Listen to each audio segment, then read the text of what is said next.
Welcome. Come, whoever you are welcome here. No matter your age, your size, the color of your eyes, you are welcome here. No matter how you came here, or if you came alone or with others, you are welcome here. No matter whom you love or how you speak or whatever your abilities, you are welcome here. Whether you come with laughter in your heart, tears in your eyes, you are welcome here. If you come with an open mind, a loving heart, and willing hands, then you are indeed welcome here.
Welcome to the First Unitarian Universalist Church of New Orleans. For almost 200 years, this congregation has been a beacon of liberal faith, spiritual self-fulfillment, and commitment to making our community and our world a better place for all. I am Beverly Rainbolt. I'm your worship associate this morning, and my pronouns are she, her, and y'all. And y'all have all heard that. So if you're a visitor this morning, we invite you to raise your hand so that we can greet you. Do we have any visitors this morning? How about long-term piano players that... Yay. Welcome, Jane.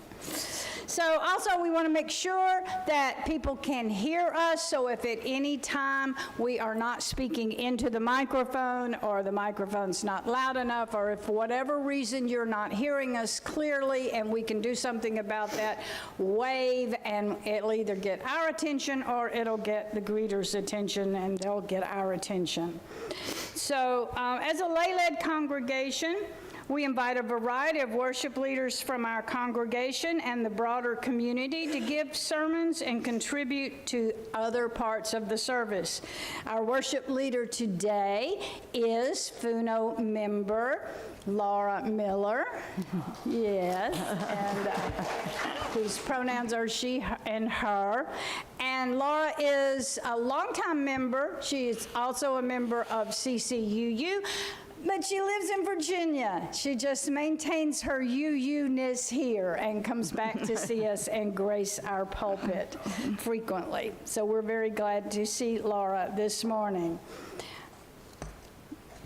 With that, I will ask you to please rise in body and spirit and join me in lighting the chalice of our heritage and reading the words that you will find in your order of worship, and then after that we will sing our sung response, which is also in the order of worship. We light this flame to affirm the light of truth and knowledge, the warmth of love and community, and the fire of hope and commitment.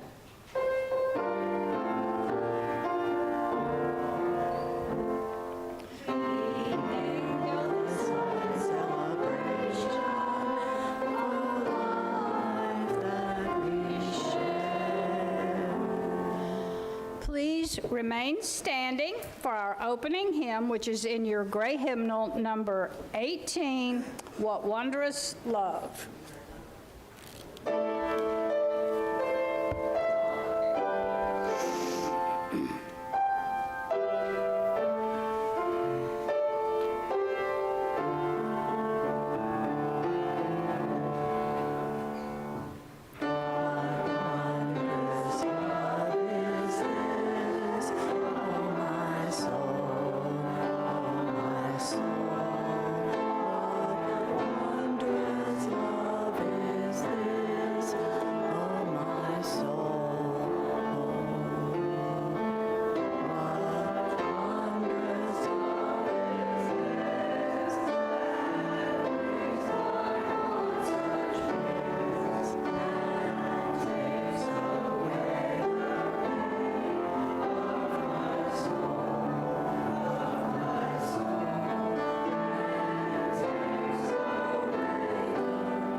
Please be seated, and we will have It is time for our time for all ages. Nope. First, it's the Black History Month moment. Black History Month moment. Yes, Melissa Gamble. Good morning. We're all here. It's lovely.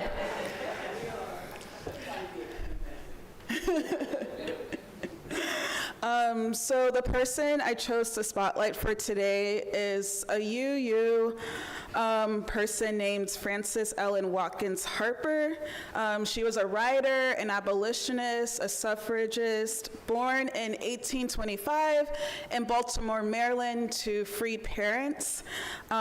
She was raised by her aunt after the death of her parents and was one of the first Black women to publish a book of poetry called Forest Leaves. And her writing addressed issues of racial injustice, women's rights, and the struggles of Black people. Her most famous work, the poem Bury Me in a Free Land, expresses her deep desire for freedom, and the poem literally says that she wants to be buried in a place that's freed. So this expression for freedom, even like beyond death. And Harper was also the first Black woman to publish a book of short stories. And during after the passing of the Fugitive Slave Act, she moved to Ohio and she moved to Philadelphia eventually, and she taught there, and she went to different universities giving lectures for the abolitionist cause.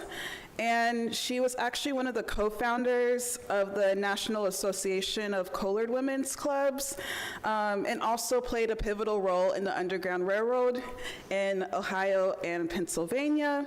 And she joined the First Unitarian Church in Philadelphia, where she would regularly give her poems to the congregation. So yeah, she really broke a lot of barriers for folks, and her life is a testament to the power of faith, perseverance, and the belief in a better world.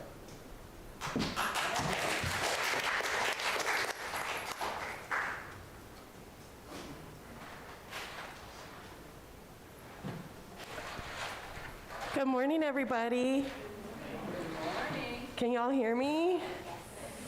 So, no? What about now? That's better. Okay. So, as some of you know, I hear some change coming out. We're doing our annual Crew of Kids for Change fundraiser. So this is a fundraiser that the religious exploration families do every year during carnival season, where we raise money for an organization that the young people vote on. So this year we're learning about climate justice in our religious exploration program. So we'll be raising money for an organization dedicated to climate justice locally in New Orleans. The young people are going to vote on that organization at our change counting party. So we are accepting suggestions. So far, some of the ideas we've had are Sol NOLA, which does tree planting and has been really affected by the funding cuts that are happening right now federally. The Descendants Project, who some of y'all know, who have come and talked to us before. Rise St. James. So those are some of the groups we'll be voting on, and if you want to give us other suggestions, you're welcome to. But if you've been saving your change or you have any in the bottom of your purse, today is our last day, so we're gonna have our little parade and collect any of your change. And if you brought change last week, don't worry. I got a lot of questions. It is in the bucket. It's very heavy. Thank you. Thank you, everybody. So, and we will have king cake for sale also for our fundraiser, $1 a slice.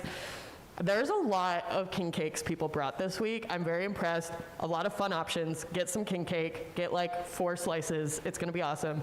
And can I have all my young and young at heart people join me up here for our parade?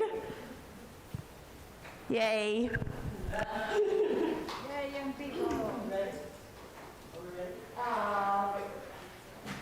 Yeah. Started.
Can you bring it back up here? I've got a little change too, if you don't mind.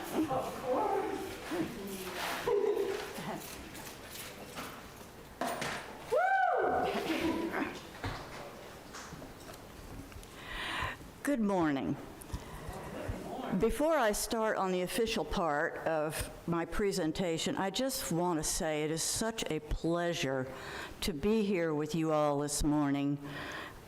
I've been looking forward to this, and I just love all of you, and mwah, thank you.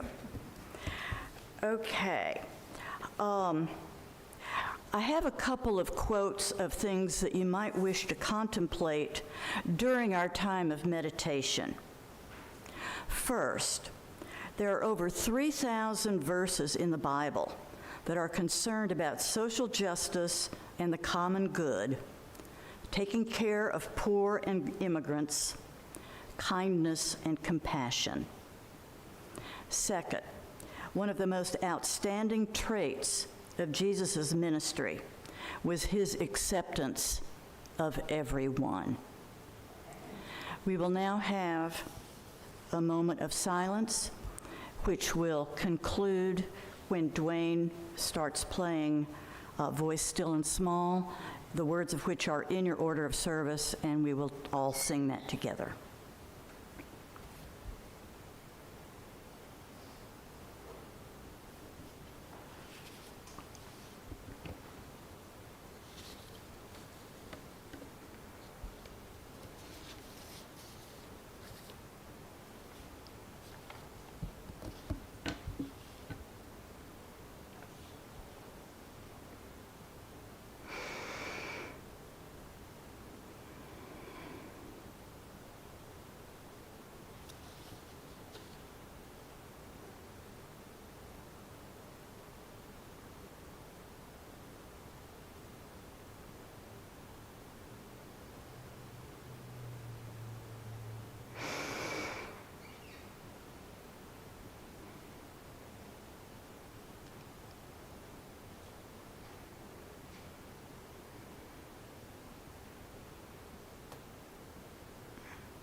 Sorrow and pain, still you remain, singing,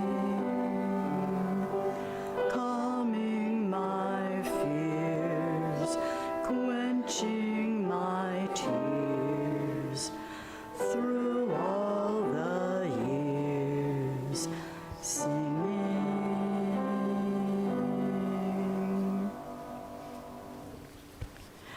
Now, a couple more quotes.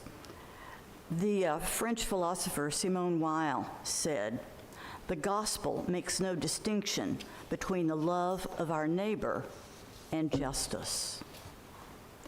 And Hosea 4:6, "You will know the truth, and the truth will make you free." Now, taking his name in vain. My paternal grandfather was a Presbyterian minister. He was fairly conservative, an Eisenhower Republican. He had adamantly opposed Franklin Roosevelt, not for his economic policies, but for his role in repealing prohibition. He even wrote FDR a 10-page, single-spaced typewritten letter about it. My mother did not like him, to the point of almost calling off her marriage to my dad over what she perceived as his father's meddling. My dad, his son, had run away from home at the age of 17 after a highly fraught confrontation with him. They later reconciled to a certain extent. My grandfather did officiate at my parents' wedding, but my dad refused to live in the same region as his father. We always lived at least a long day's drive away. All of which is to say that when we all agreed with grandfather about something of potential controversy, it was a big deal. And what we did agree with him on was his interpretation as a biblical scholar and ordained doctor of divinity minister of the commandment, "Thou shalt not take the name of the Lord thy God in vain." In my grandfather's well-considered opinion, it was those who posed as Christian people of God, whose actual behavior was not at all Christ-like, who trespassed the commandment. He would cite certain televangelists who solicited money from those least able to afford it and used it for their own luxuries. Those were the ones who took the Lord's name in vain, not those who simply said such things as "God damn," or the OMG, oh my God, which is on the front of our order of service today. Those things did not count. It was those who took the Bible quotes and perverted them for their own selfish uses. It was, in fact, people like our current president and his followers, though Donald was blessedly unknown during my grandfather's life. This kind of biblical misinterpretation, cherry-picking, and abuse has a long and disgraceful history. The Bible has been quoted in support of slavery, to name just one example. More recently, quotes have been cited in support of homophobia, misogyny, racism, and more. I have spent a lot of time over many years trying to come to grips with the beliefs of both my oldest friend and a close family member. To me, their religious creeds and their politics just did not seem to fit together in any logical way. They are both self-proclaimed devout Christians, and yet their political words and deeds don't jive with my understanding of what Jesus asked and even demanded of his followers. My bafflement resulted from my very real quest to comprehend how and why they would be so contradictory. I love these people dearly, and so my failure to understand the reason for their worldview has been a serious and ongoing concern for me. Over time, and after many failed attempts at communicating to reach understanding, I finally had to tell both of them in the past few years that we could no longer discuss religion or politics if we were to maintain an otherwise good and loving relationship. This abstaining from certain topics of conversation is, I have to confess, very difficult for me, as both religion and politics are forefront in my own thinking and life. But recently, I read a book that may shed some light.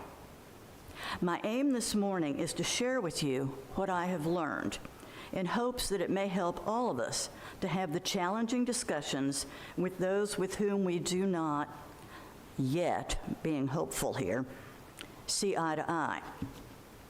Or at the very least, I hope to deepen our own understandings. The book has a provocative title, Christians Against Christianity: How Right-Wing Evangelicals Are Destroying Our Nation and Our Faith. The author is Orbery M. Hendricks, Jr. Hendricks has impressive credentials as both a Christian and a scholar. The book's dust jacket describes him as a best-selling author, an activist, a religious scholar, a former theological seminary president, and an ordained elder in the African Methodist Episcopal Church.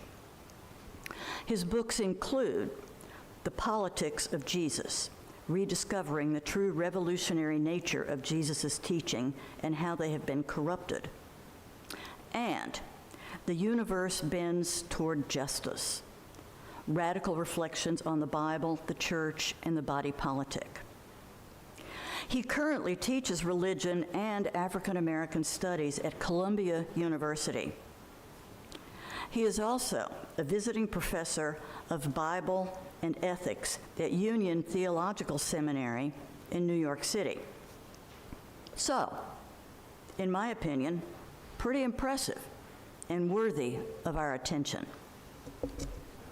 Now, I think that most of you know that I do not consider myself to be a Christian, though that is the faith in which I was raised and in which I believed in earlier years.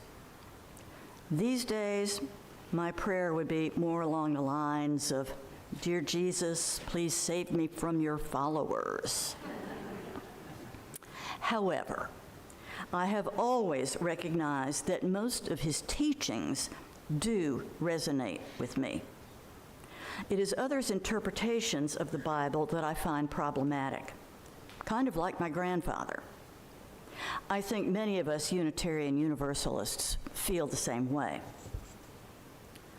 In this most recent book, Hendricks examines both the words of Jesus and the contradictions that so many right-wing evangelicals adhere to in their place.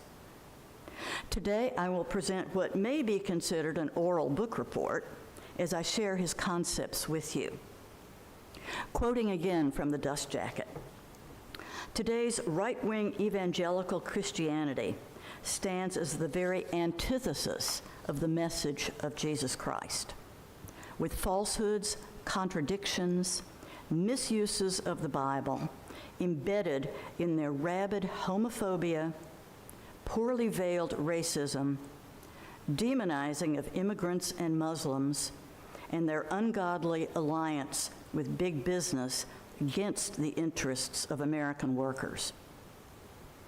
He concludes, "What they offer America is anything but good news," an allusion to the good news of the gospel itself. He questions, why do they define themselves not by those they love, but by those for whom they have no love, such as Muslims, gays, immigrants, women who seek to exercise full sovereignty over their bodies, those who seek succor and asylum in our land from deadening poverty and violence. His main theme, and the biblical quote to which he returns repeatedly throughout the book, is, "Thou shalt love thy neighbor as thyself." Matthew chapter 22, verse 39. This could also be understood by us Unitarian Universalists as another way of stating our first principle, to affirm and promote the inherent worth and dignity of every person. Early in the book, he gives us some history about the original evangelicals, those of previous centuries who were quite different from the right-wing ones of today. Those earlier believers were, among other justice-seeking people, ardent abolitionists. They also sided with working people and others striving for basic rights and respect. So, what happened? Deceivers entered the scene, given scope and influence by those in power for whom they did bidding, combing through Scripture to find excuses for what they had determined to do for their own enrichment. And too many church leaders followed along, preaching perverted gospel to their flocks, including to those whom I referred to earlier, my own beloveds. With his detailed explanations, Hendricks goes somewhat into the weeds of the original Hebrew and Greek biblical vocabulary as he makes his points. I will spare you the etymology and recommend that, if interested, you should read the book for yourself. I will, however, give you the basic concepts. A major theme is social justice. He explains and interprets what is usually translated as righteousness as being better understood to mean social justice. He writes Matthew 5:10 as, "Blessed are they which are persecuted for social justice's sake." And he quotes the ethicist Nicholas Wolterstorff, who said, "My own reading of human affairs is that righteous people are either admired or ignored, not persecuted. People who pursue justice are the ones who get in trouble."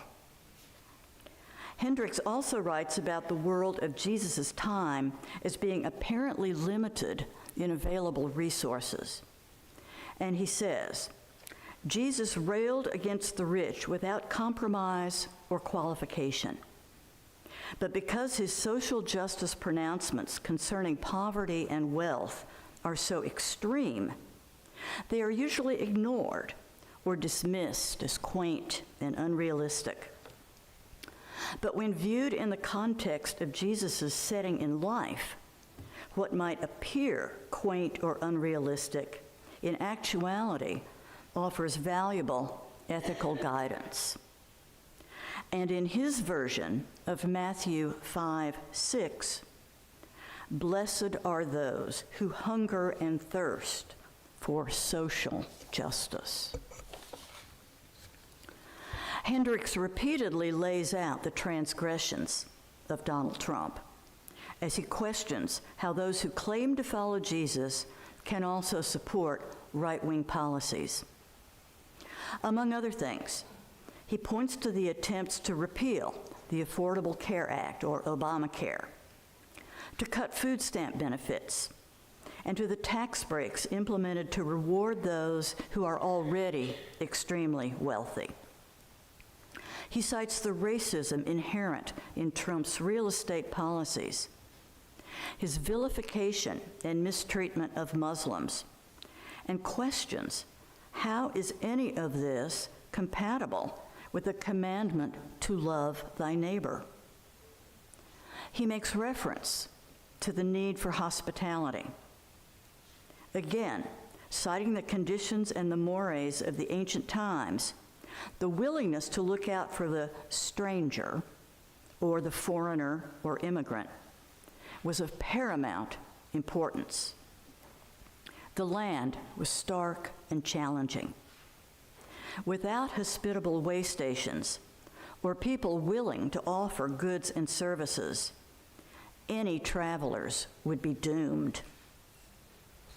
It was, in fact, this lack of being hospitable that is cited as the real sin of Sodom and Gomorrah, not, as has been misunderstood, anything whatsoever to do with homosexuality. In fact, he quotes John 13:34, "A new commandment I give you, love one another." And he points out that the core message of Jesus is love.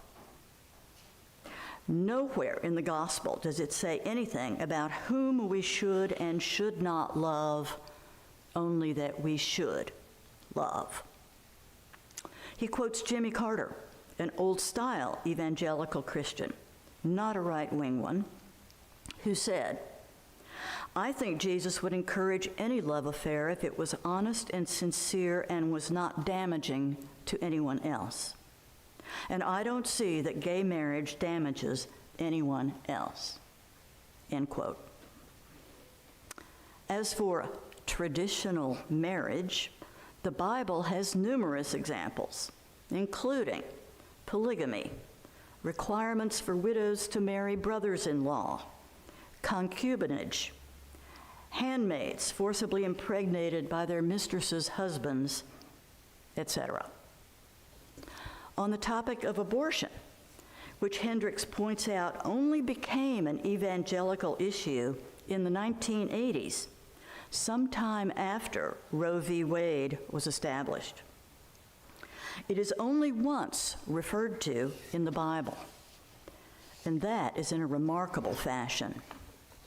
Numbers 5, verses 11 through 31, lays out a detailed formula by which a husband who suspects his pregnant wife of being unfaithful subjects her to a ritual that results in the expelling of her fetus if she is indeed guilty.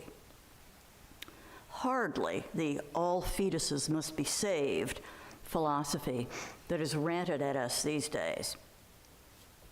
Currently, right-wing evangelicals are pushing abortion as more important than childhood poverty, gun violence, widespread hunger and homelessness, the trafficking and abuse of children, and the millions upon millions of Americans without health care.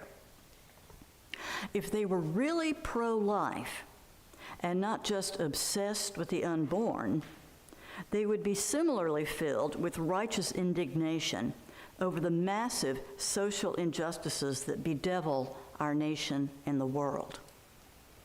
If they were really pro-life, they would be actively anti-war, anti-death penalty, and anti-police terrorism and brutality. They would fight to abolish poverty and misogyny and patriarchy, all of which distort and destroy the quality of human lives and community. And Hendricks poses the question, how can you care so deeply about the unborn and yet show so little compassion and concern for the children of God who are already here? He compares the Israelites of Exodus to the modern immigrant, pointing out that we must ask ourselves why anyone would abandon homes, land, livelihoods, possessions, family, and community to travel by foot for hundreds of danger-ridden miles with babes in arms and children in tow to arrive at a hostile country's border with no guarantee of acceptance, if not to escape real danger and desperate hardship. He writes of an unholy alliance between right-wing evangelicals and big business. He cites their union-busting tactics and history. Robber Baron Jay Gould said, "I can hire one half of the working class to kill the other." John D. Rockefeller went so far as to hire strikebreakers to murder other workers. In our own time, President Reagan's firing of the PATCO workers, the air traffic controllers, early in his presidency, set the tone for destroying much of the progress previously made by and for working people by unions. Hendricks proclaims, shouldn't there be a right-wing evangelical advocacy for a minimum wage that is a living wage?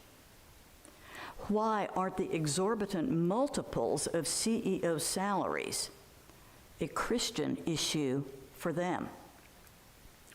Why isn't there a right-wing evangelical position on corporations exporting jobs to cheaper labor markets, destroying the livelihoods of millions of American workers simply to increase profit margins and raise their stocks' market prices, or raise shareholders' dividends by a few pennies per share?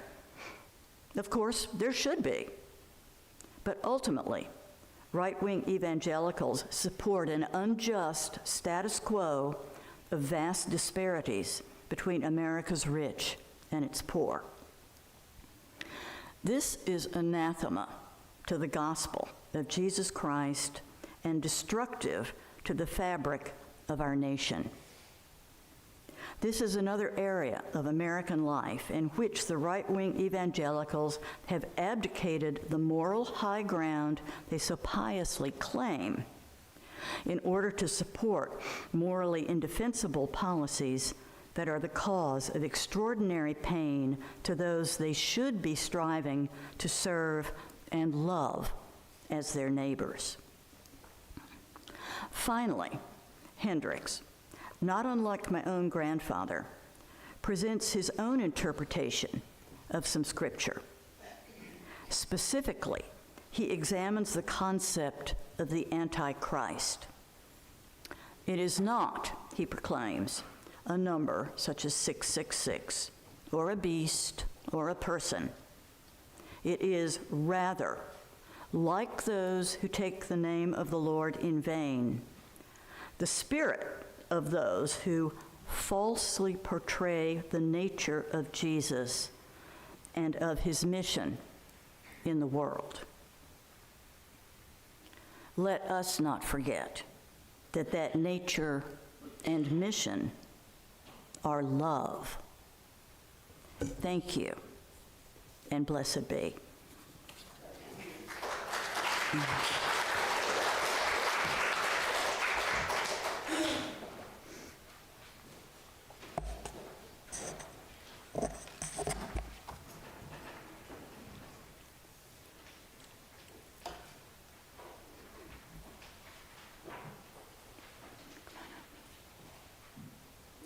Generosity is a spiritual discipline, and we can now practice the act of giving either by placing your offering in the collection plate or by using the information in your order of service to give electronically.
Say again, woo!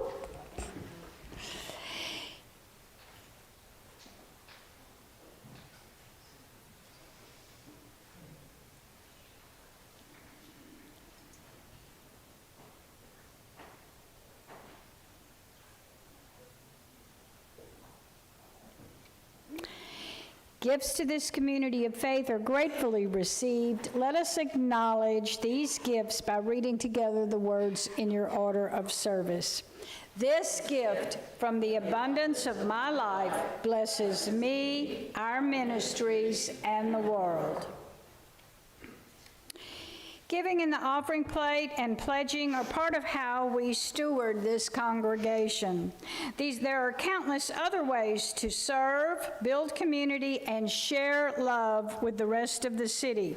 You'll find several important opportunities in the weekly digest, which comes in your email box every Friday night, or by following the QR code on the back of the order of worship. And there are some very important items in there this week. I want to emphasize that one way to be a steward in your community is to be an informed voter. And Jody McNally has done a great job of putting together several different opportunities in the next few weeks to find out about the 4 constitutional amendments that we are to vote on later this month. No, no, no, and no. But there's more informed discussion going on. And the first of those starts right after Mardi Gras, Saturday morning at the Gillespie Center Memorial Community Breakfast. There'll be guest speakers. All of that information is in your digest or by clicking through on the order of worship, but it's pretty important. And also another good way to be a good neighbor is, and you'll have this opportunity again after Mardi Gras, but Rain has asked us, the Circle Drive, to be, and here I am talking to myself too, because I got used to parking there when I was having trouble getting around, and then I forgot, and it was habit. And now, anyway, the Circle Drive should just be for people parking who have mobility issues, who either walkers or wheelchairs or whatever. And there's room for 4 or 5 cars out there if they park correctly. And if you are driving someone that has a mobility issue, but you don't, then you should drive into the Circle Drive, let your passenger out, and then go find a parking place on the street or in the parking lot in the back. So Rain has asked for us to cooperate with that. It's for our benefit too, and it's a way to steward our community. Okay. So with that, please stand in body or spirit and join our chalice extinguishing, which is in your order of worship. We extinguish this flame, but not the light of truth, the warmth of community, or the fire of commitment. These we carry in our hearts until we are together again. Our closing hymn is number 131, Love Will Guide Us.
Change.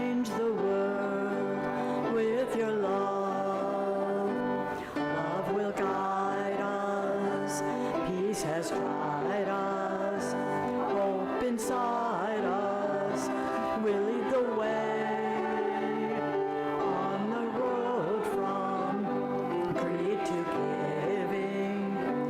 Love will guide us through the hard night.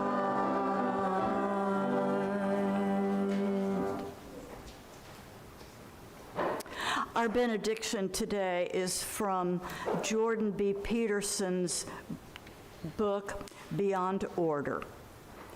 Thou shalt not take the name of the Lord thy God in vain means that it is wrong to claim moral inspiration from God while knowingly committing sinful acts. And I will add, may we all strive righteously. Thank you. Happy Mardi Gras. And we do have coffee. We don't have a parade or jambalaya, but we do have coffee.